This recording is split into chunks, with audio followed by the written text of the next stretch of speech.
옆에 분들과 이렇게 인사하겠습니다. 참된 기쁨이 거하길 바랍니다. 참된 기쁨이 거하길 바랍니다.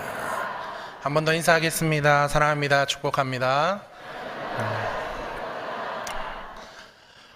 사랑하는 성도 여러분, 따스한 햇살이 온몸을 감싸던 봄날처럼 우리의 삶에도 모든 것이 풍요롭고 감사하기만 했던 시절이 있었을 것입니다.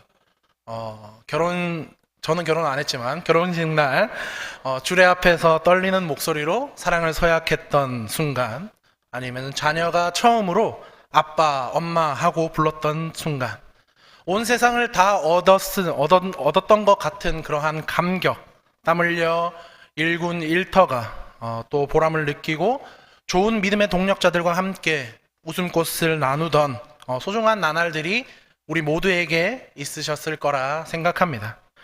우리의 기억 앨범에는 이처럼 빛바래지 않는 행복한 사진들이 고이 간직되어 있습니다. 그러나 우리의 여정이 어디 봄날의 하찮음만 있었을까라고 생각을 해보았을 때 아니었다라고 이야기를 해볼 수 있을 것 같습니다. 때로는 모든 것을 얼려버릴 듯한 시린 겨울바람을 온몸으로 맞아야 했던 순간들도 있었습니다. 예기치 못한 질병으로 고통의 밤을 지새울 때도 있었고, 믿었던 사람에게 받은 상처로 마음이 찢어지기도 했으며, 또 사랑하는 이를 먼저 주님 품으로 떠나보내며 하늘이 무너지는 듯한 아픔을 겪기도 했습니다. 어쩌면 지금 이 순간에도 누군가에게는 말 못할 인생의 무거운 짐을 홀로 지고 이 자리에 앉아 계시는 분들도 계실지 모르겠습니다. 그렇게 수많은 계절을 지나온 지금 잠시 멈추어 우리의 마음의 장부를 들여다 보려고 합니다. 기쁨과 감사라는 자산이 많이 쌓여 있지만 후회와 아쉬움, 아직 해결되지 않은 슬픔이라는 부채 또한 적지 않게 남아있음을 보게 되는 것이죠. 그리고 우리는 질문을 합니다. 내 인생의 진정으로 남는 것은 무엇인가? 세상에 수많은 것들이 있다가도 사라지고 젊음과 건강도 시간이 흐르면 빛이 바래는 것처럼 우리는 너무나 그 시간들을 잘 알고 있습니다. 그래서 우리는 더욱더 간절하게 바라게 되는 것이죠. 잠시 피었다 지는 들꽃과 같은 행복이 아니라 우리 영혼 깊은 곳에 뿌리 내려 그 어떤 비바람에도 흔들리지 않는 견고한 기쁨을 소망하게 됩니다. 환경이 좋을 때 누리는 조건적인 만족이 아니라 내 삶의 조건과 상관없이 가장 깊은 곳에서부터 솟아나는 샘물과 같은 기쁨, 세상이 결코 줄 수 없고 빼앗아갈 수도 없는 그 하늘의 기쁨을 사모하게 되는 것입니다. 오늘 우리가 함께 본 이 빌립보서는 바로 이 하늘의 기쁨에 대한 가장 위대한 교과서라고 할 수 있습니다. 그래서 우리는 이 책을 기쁨의 서신이라고도 부르는 것이죠. 그런데 우리가 이 기쁨의 교과서를 제대로 읽기 위해서 반드시 알아야 할 사실이 있습니다. 이 편지가 기록된 장소이죠. 이곳은 안락한 소파가 있는 서재가 아니었습니다. 향기로운 꽃이 가득한 정원도 아니었습니다. 이곳은 로마 제국의 심장부에 있는 차디찬 감옥, 더 정확히 말하면 죄수를 감시하는 병사의 쇠사슬에 팔 한쪽이 묶인 채 기거하던 한평 남짓의 새방이었습니다. 내일 당장 황제의 재판장에 끌려가 사형 선고가 받을지도 모른다는 그러한 한 치 앞도 내다볼 수 없는 절망적인 상황이었습니다. 자, 여러분 상상해 보시겠습니다. 인생의 가장 혹독한 겨울, 가장 캄캄한 밤을 보내고 있는 한 사람이 역사상 가장 빛나고 뜨거운 기쁨의 편지를 쓰고 있는 이 놀라운 광경을 말이죠. 이것은 세상의 논리로는 도저히 설명할 수도 없는 기적과 같은 일입니다. 무엇이 이 모든 것을 가능하게 했을까? 무엇이 절망의 쇠사슬을 기쁨의 날개로 바꾸어 놓았을까? 그 비밀의 열쇠는 바로 바울과 편지를 받는 빌립보 교회와의 특별한 관계 속에 있습니다. 빌립보 교회는 사도 바울이 유럽 땅에 처음으로 개척한 교회였습니다. 자주 옥감 장수였던 루디아를 만나 세례를 주었고, 또 귀신 들린 여종을 고쳐 주었다가 억울하게 감옥에 갇혔을 때 한밤중에 찬송을 부르자 옥문이 열리고 간수의 온 가족이 구원을 받았던 기적의 역사가 있었던 곳입니다. 빌립보 교회는 그렇게 눈물과 기도, 기적 속에서 태어난 바울에게는 첫사랑과도 같은 애틋한 교회였습니다. 오늘 우리가 함께 읽은 이 본문 빌립보서 1장 3절에서 11절은 바로 그 첫사랑을 향한 사도 바울의 마음이 그대로 녹아있는 하나의 감사 기도문입니다. 그리고 이 기도문 속에는 감옥의 절망을 이겨낸 기쁨의 비밀이자 그 기쁨의 청사진이 고스란히 담겨 있다는 것이죠. 오늘 말씀을 통해서 이 바울의 기쁨이 어디에서 시작되었으며 무엇으로 굳건해지고 어떻게 완성되어 갔는지를 함께 탐사해 보려 합니다. 그리하여 이 위대한 하늘의 기쁨이 더 이상 바울만의 것이 아니라 바로 오늘을 살아가는 우리의 것이 되기를 주님의 이름으로 축복합니다. 우리의 남은 모든 날들이 세상의 염려에 매여 사는 인생이 아니라 하늘의 기쁨으로 충만하여 하나님께 영광 돌리는 복된 여정이 되시기를 주님의 이름으로 축원합니다. 자, 그렇다면 이 위대한 하늘의 기쁨이 어디에서부터 시작되는 것일까? 우리가 그 기쁨의 뿌리, 그 원천은 무엇일까? 바울은 3절과 4절에서 이렇게 고백하고 있습니다. 우리 3절과 4절 같이 한번 읽어보겠습니다. 시작. 내가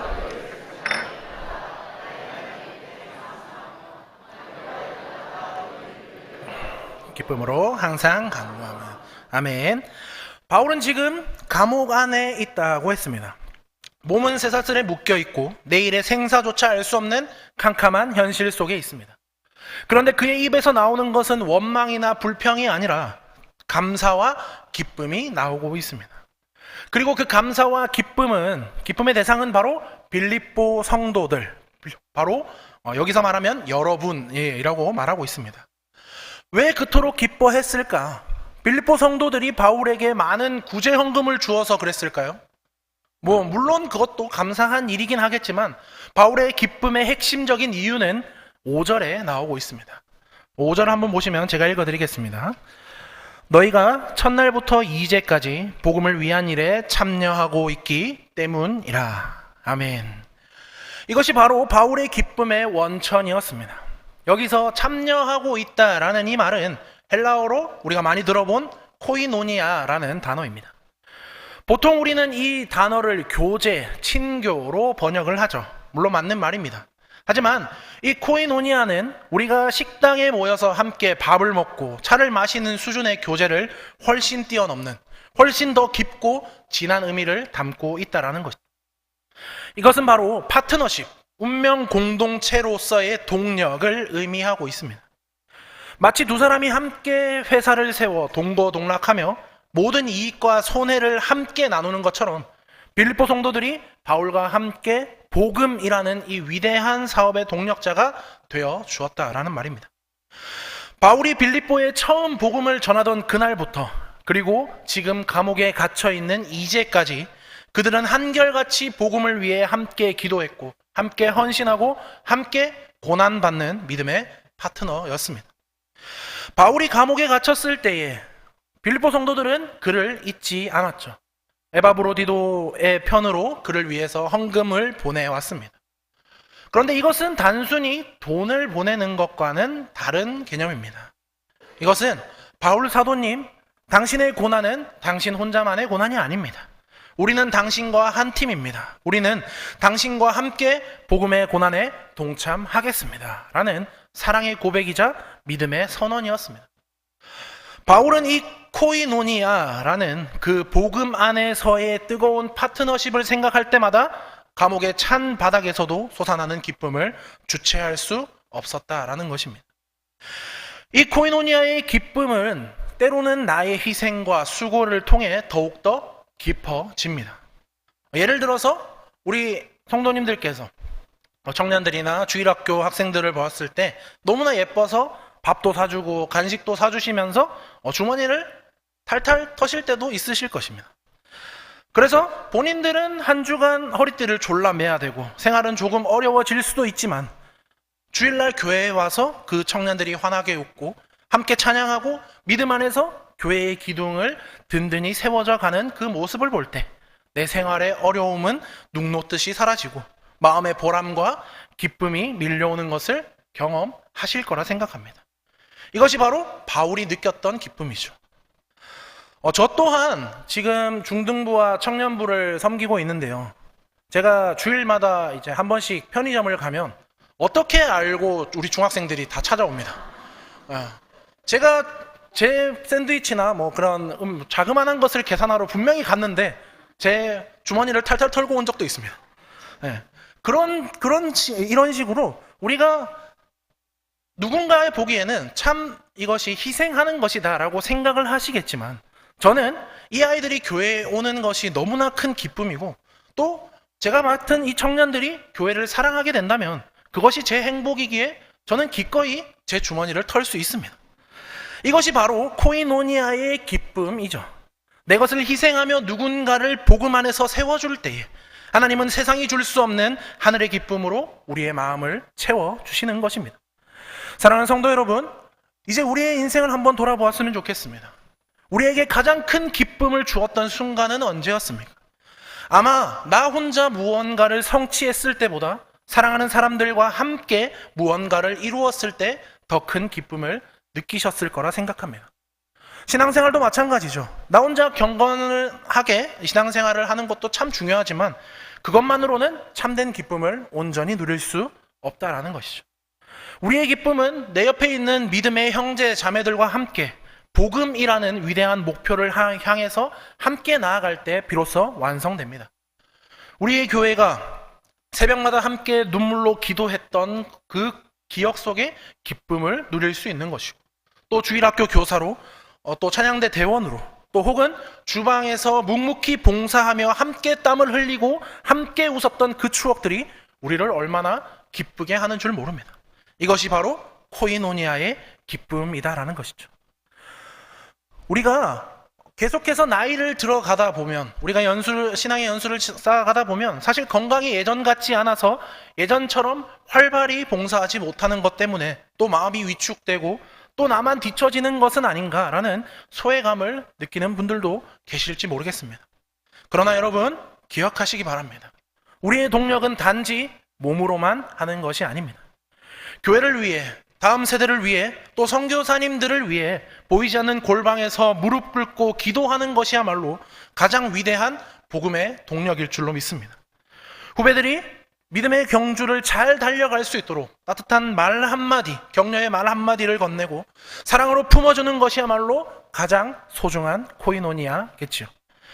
우리의 참된 기쁨은 나의 능력이나 역할의 크기에 달려있는 것이 아니라 우리가 여전히 복음의 동력자라는 거룩한 팀의 일원이다라는 사실 그 자체에 있음을 믿으시는 저와 여러분이 되시기를 바랍니다. 그런데 우리가 함께 동력하면서 누리는 이 기쁨에는 한 가지 위험이 따릅니다. 그것은 바로 사람에게 실망할 수 있다라는 것입니다. 함께 동력했던 사람이 변심하기도 하고 오해가 생겨 관계가 틀어지기도 하고 혹은 그 사람이 내 곁을 떠나갈 수도 있습니다. 만약 우리의 기쁨이 단지 사람과의 관계에만 기초하고 있다면 그 기쁨은 언젠가는 무너질 수밖에 없는 사상 누각과도 같은 것이죠. 그런데 바울의 기쁨은 사람에게서 시작되었지만 사람에게서 끝나지 않습니다. 그의 기쁨은 훨씬 더 단단하고 흔들리지 않는 반석 위에 세워져 있습니다. 우리 본문 6절의 말씀을 한번 같이 읽어보겠습니다. 본문의 6절 말씀 같이 한번 읽어보겠습니다. 시작. 너희 안에서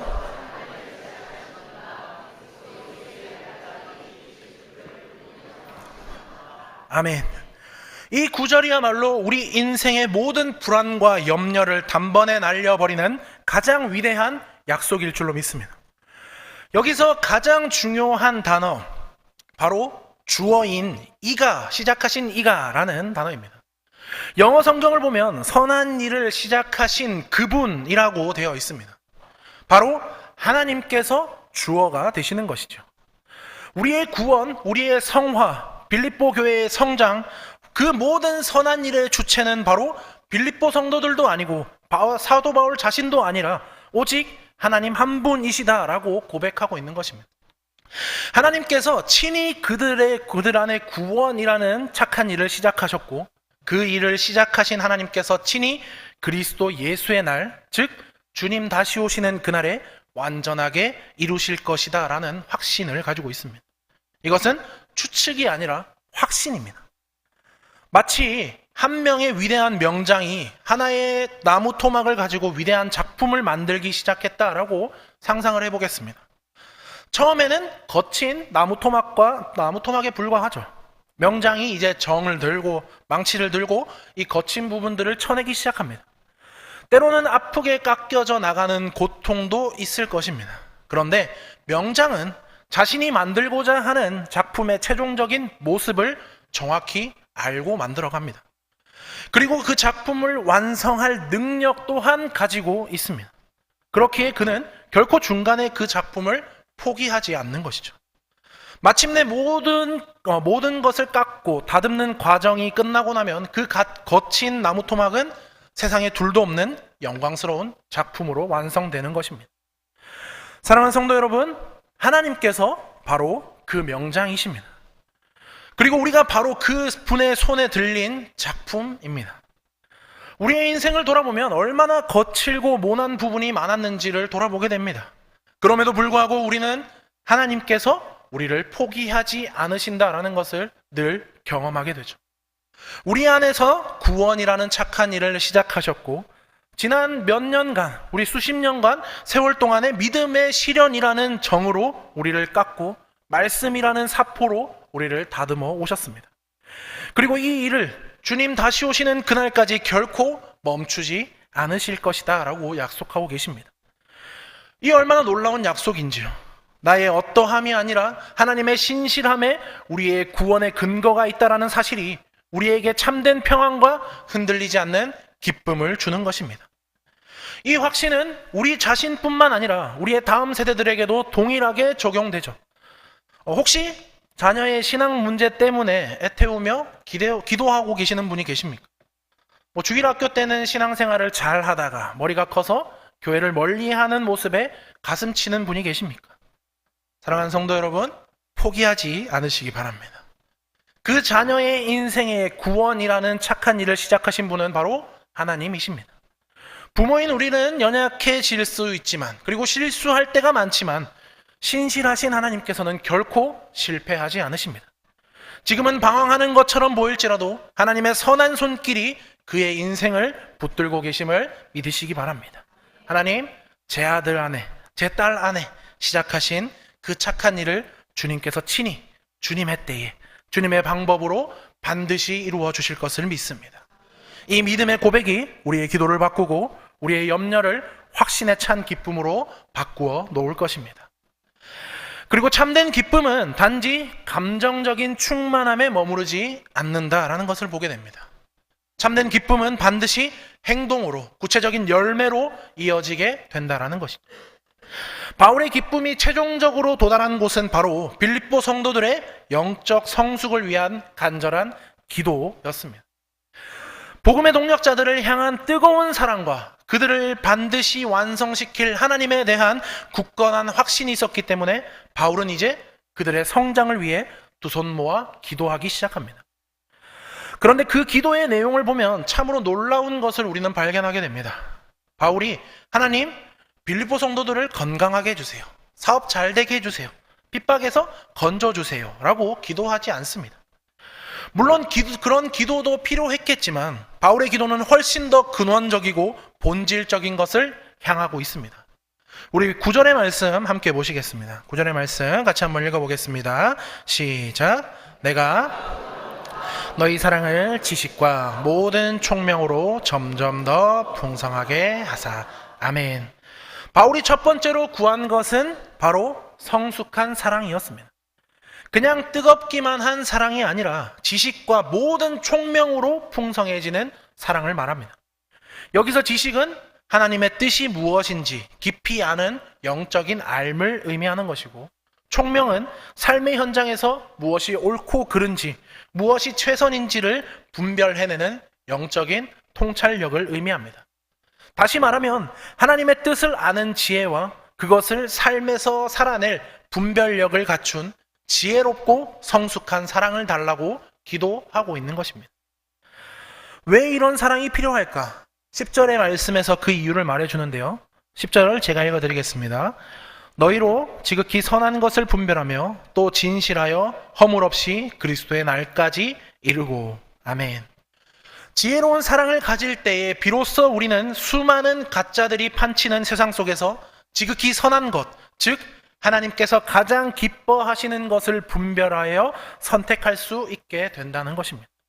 그렇게 살아갈 때 우리의 삶은 주님 앞에 섰을 때의 진실하고 허물 없는 모습, 즉 한 점 부끄러움 없는 모습으로 설 수 있게 된다는 것입니다. 그리고 이 기도의 최종 목적지가 11절의 말씀에 나오는데요. 우리 11절의 말씀 같이 읽어보겠습니다. 시작.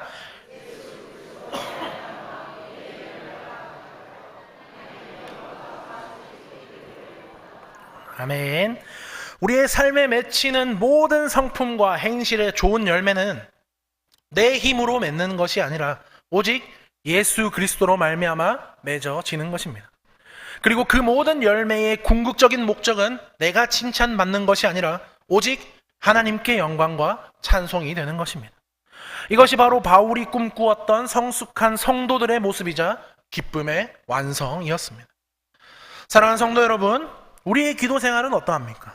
우리는 우리의 자녀와 손주들 그리고 교우들을 위해 무엇을 기도하고 있습니까?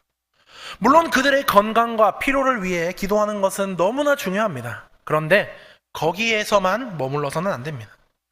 바울처럼 더 깊은 차원의 기도를 드릴 수 있어야 한다는 것이죠. 하나님, 우리 아들이, 우리 딸이, 우리 사랑방 식구들이 예수님을 사랑하되 감정만이 아니라 지혜와 분별력을 가지고 사랑할 수 있게 하여 주시옵소서.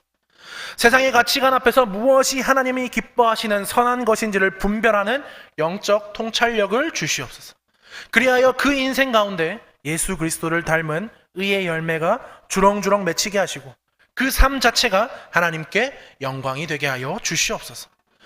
우리가 자녀들에게 물려줄 수 있는 최고의 유산은 돈이나 집이 아닙니다. 바로 이 기도의 유산이죠. 우리가 서로를 위해 드릴 수 있는 가장 큰 사랑의 표현은 값비싼 선물을 하는 것이 아니라 바로 그 사람의 영적인 성숙을 위해 무릎을 꿇는 것입니다. 이것이 우리의 기쁨을 완성시키는 가장 거룩한 실천인 것입니다. 우리가 서로를 위해 이렇게 기도하기 시작할 때에 우리 교회는 세상이 감당할 수 없는 사랑과 지혜의 공동체, 의의 열매가 가득한 영광스러운 주님의 몸으로 세워져 갈 줄로 믿습니다. 말씀을 맺으면서 이제 우리 각자 자기 자신에게 아주 솔직한 질문을 하나 던져보았으면 합니다. 바로 지금 나의 진짜 기쁨은 무엇인가? 그리고 내가 가진 기쁨은 진짜인가? 라는 질문입니다. 혹시 나의 기쁨이 내 건강 상태나 통장의 잔고, 자녀의 성공 여부에 따라서 시시각각 변하는 조건에 묶인 가짜 기쁨은 아닌가? 오늘 사도 바울은 우리에게 진짜 기쁨을 보여주고 있습니다. 그것은 환경이 아니라 관계에 뿌리 내리고 나의 노력이 아니라 하나님의 신실하심 위에 서 있으며 내 만족이 아니라 공동체의 성숙을 향해 흘러가는 살아있는 기쁨입니다. 오늘 바울의 기도는 우리에게 단지 좋은 성경 지식을 주는 것을 넘어 우리의 남은 삶의 방식을 완전히 바꾸는 세 가지 거룩한 결단으로 강력하게 촉구하고 있는 것을 보게 됩니다. 이제 이 결단에 우리의 마음을 모으기를 원하는데요. 첫 번째로 이제부터 나의 기쁨을 사람을 세우는 동력에 걸겠다라고 결단하시기 바랍니다. 우리는 그동안 너무나 많은 것을 소유하는 것에 기쁨을 찾으려 했습니다. 더 좋은 집, 더 많은 재산, 더 높은 자리가 우리의 기쁨의 척도였을지도 모르겠습니다. 심지어 신앙 안에서조차 내 자녀가 세상에서 성공하고 남들에게 칭찬받는 것을 나의 신앙의 열매인 것처럼 착각하며 기뻐하지 않았나 돌아보게 됩니다. 오늘 바울은 우리에게 기쁨의 기준을 바꾸라라고 도전하고 있습니다. 진짜 기쁨은 무언가를 소유하는 데 있는 것이 아니라 한 영혼이 복음 안에서 세워져 가는 것을 보는 데에 있습니다. 그래서 우리가 이제 결단해야 하는 것이죠. 내 만족을 위한 이기적인 기쁨을 넘어서겠습니다. 내 자녀, 내 손주, 우리 교회의 다음 세대의 영혼들이 그리스도 안에서 자라나고 그들이 우리와 함께 복음을 위한 코이노니아의 동력자로 굳건히 서는 것을 보는 것을 또 내 인생의 후반전에 가장 큰 기쁨과 보람으로 삼겠다라고 결단을 하기 원합니다. 우리의 살아온 연륜과 신앙의 경험은 이제 다음 세대를 세우고 또 그 가장 소중한 강력한 자산을 위해 사용되어야 할 것입니다. 그리고 두 번째, 이제부터 나의 염려를 하나님의 신실함 위에 내려놓겠습니다라고 결단하시기 바랍니다. 우리가 기쁨을 잃어버리는 가장 큰 이유는 바로 이 염려 때문입니다. 그리고 이 염려의 뿌리에는 내가 통제해야 한다라는 교만이 숨어 있습니다. 우리는 자녀의 인생이든 또 교회의 미래든 심지어는 내 자신의 구원의 문제까지도 내 손으로 어떻게든 바로 잡아보려 하는 조급함과 불안함에 시달리게 됩니다. 그러나 오늘 6절 말씀은 우리에게 단호하게 선포하고 있죠. 그 일을 시작하시는 분은 당신이 아니라 하나님이시다라고요. 그러므로 우리는 결단해야 할 줄로 믿습니다. 내 힘으로 모든 것을 책임지려는 영적인 월권을 내려놓겠습니다.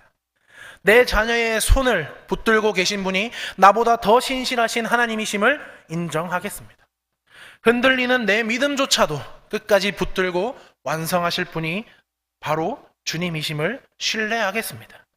오늘 이 자리에서 우리가 이렇게 선포하시면서 우리의 염려를 주님께 넘겨드리기를 부탁드립니다. 하나님, 이 일의 시작이 주님이셨으니 완성도 주님께서 하실 줄 믿습니다.